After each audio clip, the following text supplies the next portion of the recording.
জুলাই গণঅভ্যুত্থান স্মৃতি জাদুঘর পরিদর্শন করেছেন ঢাকায় অবস্থানরত বিভিন্ন দেশের কূটনীতিকরা।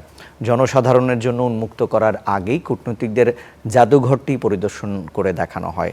এ সময় তাদের সাথে ছিলেন পররাষ্ট্র উপদেষ্টা তৌহিদ হোসেন এবং সংস্কৃতি বিষয়ক উপদেষ্টা মোস্তফা সরোয়ার ফারুকী।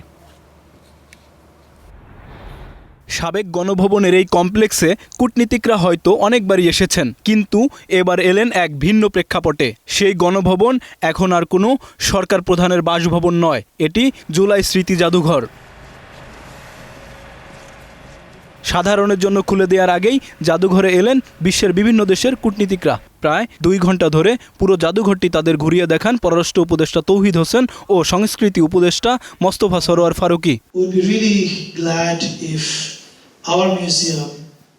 পরে প্রেস ব্রিফিংয়ে মোস্তফা সরোয়ার ফারুকী বলেন, জুলাই জাদুঘর বিশ্বের অন্যান্য দেশের অনুরূপ প্রতিষ্ঠানের সঙ্গে সহযোগিতা করবে। এই জাদুঘরের মূল উদ্দেশ্য হল এ ধরনের দুঃশাসনের পুনরাবৃত্তি যেন শুধু বাংলাদেশে নয়, বিশ্বের কোথাও না ঘটে।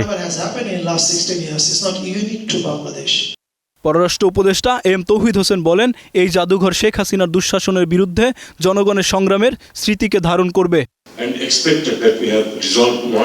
জাদুঘরটি জুলাই গণঅভ্যুত্থানের ৩৬ দিনের চূড়ান্ত পর্ব তুলে ধরেছে। একই সঙ্গে বছরের পর বছর ধরে চলা দুঃশাসনের উপাদানগুলোও তুলে ধরা হয়েছে। ইতিহাসের প্রকৃত শিক্ষা হলো যেন এর পুনরাবৃত্তি না ঘটে, যোগ করেন তিনি। জুলাই গণঅভ্যুত্থানে নিহতদের স্মরণে 1 মিনিট নীরবতা পালন করেন কূটনীতিকরা। আগামী সপ্তাহে জাদুঘরটি জনসাধারণের জন্য খুলে দেওয়ার প্রস্তুতি নিচ্ছে সরকার। আইমন সাজিদ, স্টার নিউজ, ঢাকা।